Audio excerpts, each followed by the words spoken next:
I mean, and yeah, I've read Emma Goldman. I tell people to read Emma Goldman all the time. I still think Emma Goldman's a great place to start. I think she's the ideal place to start with anarchism. Because she I mean, to me, she almost sounds like a modern-day Republican. She talks about personal responsibility. She talks about,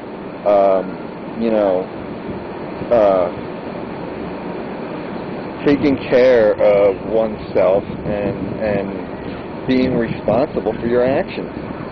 It doesn't seem to me that that's what social anarchists are talking about. Social anarchists are talking about needs and about how people's needs need to be fulfilled.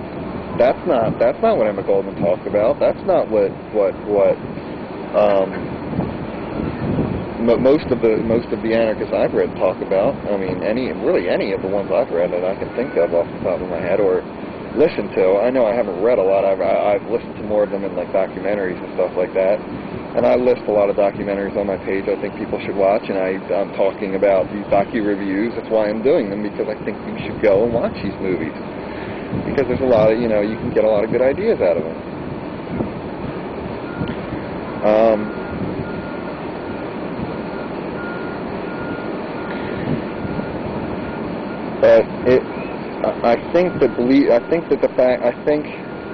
In conclusion,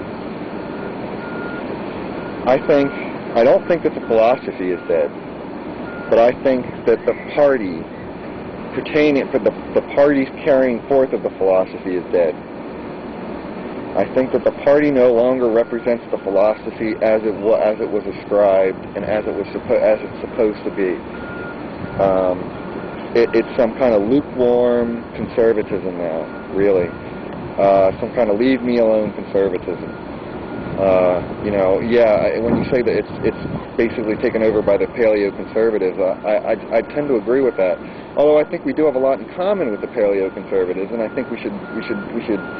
I think I like what you're doing, Gabe, in talking to some of these paleo-conservatives. I think I'm going to start talking to some of them too, like Paleocrat, and they've got good ideas. They really do. And when you look at their philosophies, they're not too far from us. They're really not. And if we can just kind of get past, I see a lot of these things like, land and things like that. They're nuanced, even within the anarchist community. There seems to be a nuance. If we can get people to just agree that we don't need them, we don't need government, we don't need somebody to tell us what to do in order to form a society that works. That's the thing. That's the key to me. That's what anarchism is about. That's what libertarianism is about. That's what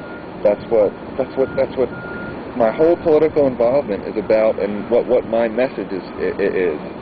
We don't need somebody to tell us what to do. And that, to me, is the basis of the philosophy. It was the basis of the party. But I think that the party strayed a long ways. And yeah, to harp on Mr. Paul again, Dr. Paul again. That's what being involved with the Dr. Paul campaign showed me, was that when you get involved with politics, you make sacrifices. You make these sacrifices. Because you have to promote this one person, and this one person you have to make up for their fault. People have faults. Not any one person is a philosophy. Not any one person is anything. Even me, even you, whatever. We're just trying to educate people and trying to point people in a direction. Here, look at this. Look over here and read these people, please. And then come back and talk. So, I think that I'm going to continue to call myself a libertarian. I probably will my whole life.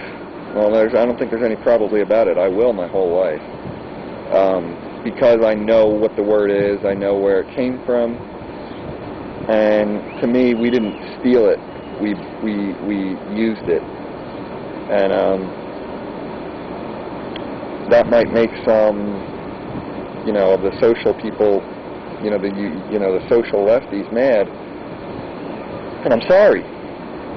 But it's a morphing of the philosophy, and It's using the philosophy in an American way.